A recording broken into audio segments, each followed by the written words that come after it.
Continuamos en el día a día y seguimos compartiendo anécdotas de la visita de Julito a la Bienal de Venecia, pero justamente también como modo de introducción a lo que es en instantes nada más la charla que vamos a tener con Elisa Valerio. Ella es curadora de lo que va a ser la exposición Y la hora latente, allí en esa gran muestra que se va a celebrar desde el 20 de abril y hasta el 24 de noviembre, en esa exitosísima muestra, la mejor del mundo. Elisa, bienvenida, ¿cómo estás? Hola, encantada. Un placer estar acá. Muchas gracias. El placer es nuestro. Vale decir que en BTV Noticias tuvimos un gran informe que realizó nuestro compañero Roberto Riolfo, realmente magnífico, completito, contándonos cuál era el trabajo que se hacía previo a lo que será la exposición. Obviamente fue entrevistada Elisa también por Robert, así que de alguna forma tenemos también lo que es el trabajo, pero para quienes nos están viendo en día a día, seguramente la gente quiere saber cómo es el trabajo previo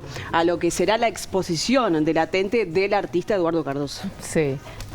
Bueno, en realidad, como se trata de una instalación inmersiva, ¿no? O sea, se trabaja con el espacio. Entonces ahí, obviamente, toda la obra se hace previamente aquí, pero ahora está yéndose y está viajando y está llegando a Venecia en este momento, mientras que nosotros estamos hablando. Y bueno, y allí se monta. Por eso Eduardo Cardoso y Álvaro Sino, que es, bueno, nuestro colaborador, que también es fotógrafo, es iluminador, va a ayudar en montaje. Bueno, es un gran colaborador y una pata fundamental del proyecto y de este trío que somos, de equipo de trabajo, que van a estar allá durante un mes montando todo esto que se llevó y se trasladó desde aquí, ¿no? Exacto, que también hubo mucho trabajo y fue arduo por lo que veía yo en ese informe, en la previa, ¿no? Desmontar lo que, para que ustedes tengan idea de lo que fueron las paredes del taller de Eduardo, para que luego la obra se visualizara. Le explicaba a Robert además que todo se va a ver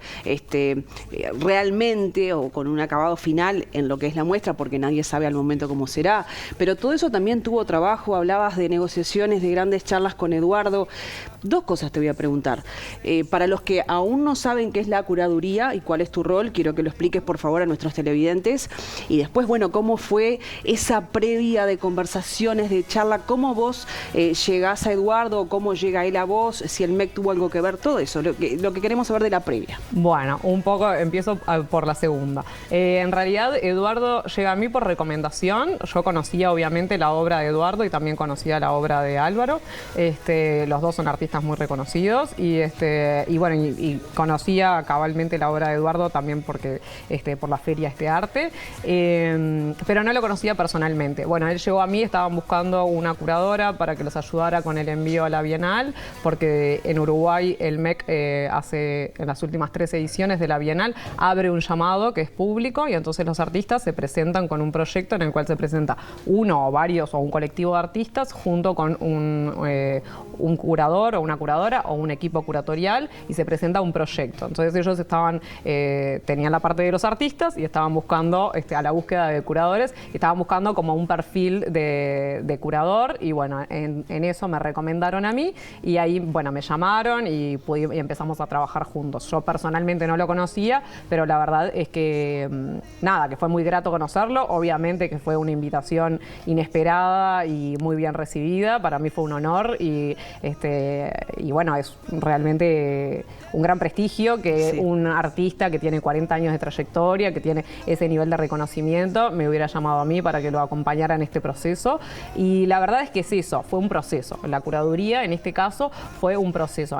Cuando se trata de proyectos que son de creación nueva, ¿no? Es una obra que no existía, no es sobre el cuerpo de obra que él venía trabajando, sino que es una obra nueva, pero que sí toma todas sus raíces y surge en algún punto, nace de toda su trayectoria previa. Entonces, ¿cómo hacer para pensar y revisar todo su acervo y todo su trabajo y que eso tenga sentido con el tema de la Bienal, ¿no? Que es extranjeros en todas partes? Este tema lo definió Adriano Pedrosa, que es el curador general de la Bienal, que es el primer curador latinoamericano que tiene la Bienal de Venecia. Entonces, bueno, era como todo eso fue lo que se fue dando en este diálogo que también retomábamos con Rodolfo.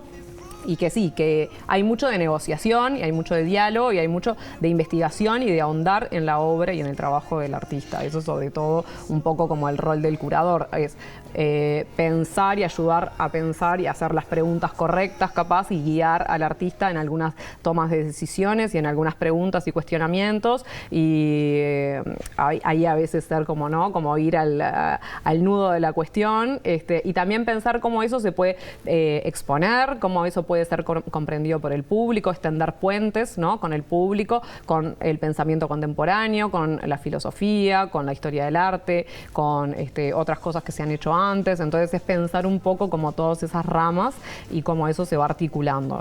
El rol del curador hace mucho eso, es un gran articulador y de tender puentes. De alguna manera vas como encauzando, me imagino, una cantidad de ideas que le surgirán al artista a partir de la propuesta, ¿no? Sí, creo que, o sea, las ideas realmente, o sea, son del artista y uno Claro. vas como puliendo y vas como viendo, y también o sea, el propio artista todo el tiempo, ¿no? O sea, Eduardo realmente tiene una mirada y tiene una sensibilidad muy afinada, ¿no? Imagínense, Claro. después de 40 años de trabajar con los mismos o sea, con muchos materiales, tiene una sensibilidad que es increíble. Entonces Claro. nosotros también siempre decimos que la obra efectivamente está viva, y que por eso también el nombre de que es latente y de que late y de que vive y respira, digamos. Claro. Y va cambiando y va mutando. Desde que lo presentamos el proyecto ahora, han habido pequeños ajustes, mínimos, pero que el que tiene la mirada atenta y el que tiene esa mirada como ya mucho más afinada, se da cuenta. Y yo, a mí a veces Eduardo me dice, no, porque estoy pensando en cambiar tal cosa, y yo es como que, medio como que,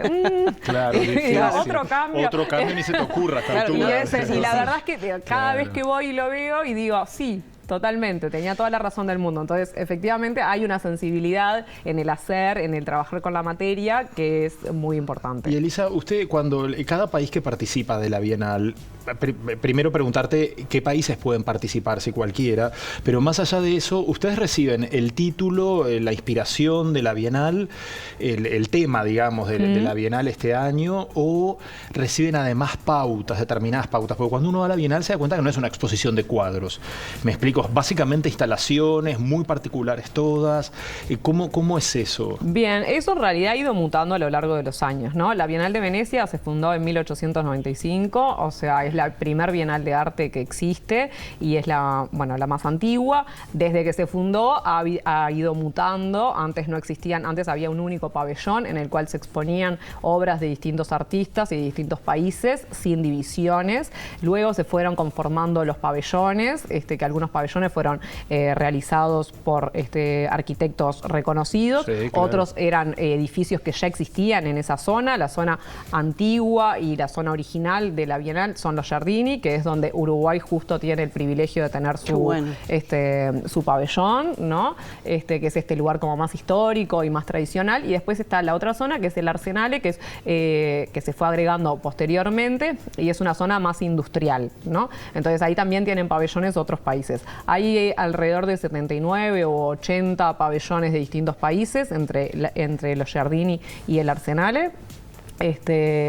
Y bueno, no todas las ediciones participan todos los países, a veces por cuestiones de guerras, por cuestiones políticas, por distintas razones. Uruguay durante la dictadura no participó, por ejemplo, por más de que tenía igualmente el pabellón. El pabellón uruguayo lo tenemos desde 1960 y se reanuda cada 19 años, pero durante la dictadura, por ejemplo, no se participó. No se Y las ediciones 2 años anteriores habían ido igual una delegación de artistas a Bien, representar y el ahí país. la Bienal les dice, el tema es y tiene que ir por este lado. Claro, sí. Bueno, esto, por ejemplo, lo de los temas surgió más adelante, no me acuerdo a partir de qué años, pero bueno, fue algo como que se fue puliendo. O sea, al principio no había un curador general, había un director, luego se fue mutando, ¿no? También se fue desarrollando y profesionalizando mucho el rubro y el campo del arte. Entonces fue surgiendo también la figura del curador.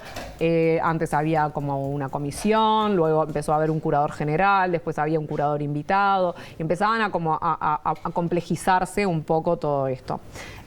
Ahora, actualmente, es esto: por cada edición hay un curador general o una curadora general que propone un tema. Ese tema, en realidad, cada pabellón tiene la independencia de poder adherirse o no al tema. Tiene sentido que si querés participar de la Bienal y que o sea, algo que sea más curado, justamente, tiene sentido que se adhiera. Uruguay en el MEC, que es el que hace el llamado, pide específicamente dentro de las bases que tú te adhieras al tema que propone la Bienal.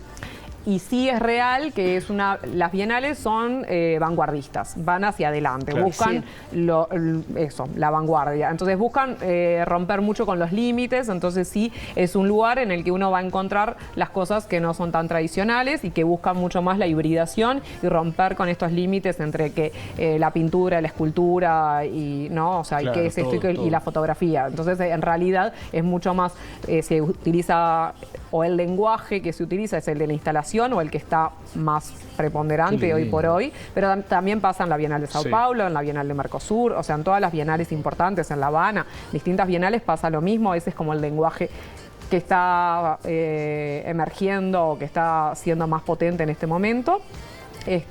Y bueno, y eso, y uno se adhiere a ese tema, pero no está tan pautado lo que presentás. En eso tenés bastante libertad, siempre y cuando vaya con este tema y se alinee. Pero es un tema muy genérico, ¿no? O sea, extranjeros en todas partes. Sin lugar a dudas. Hay que ir como Vamos a tener que viajar. Hay que volver, sí, totalmente. Hay que volver. Claro Gracias a que Dios sí. hay que volver. Exacto. Bueno, la verdad que es un orgullo además que ustedes nos representen de alguna forma a través del trabajo. Tú decías ya tengo que cerrar, el talento de Eduardo y de Álvaro también, pero seguramente, y lo tengo clarísimo, que el tuyo también, porque hacer lucir una obra y potenciar lo mejor del artista tiene que ver también con la tarea del curador. Así que, Elisa, muchas gracias por todo eso.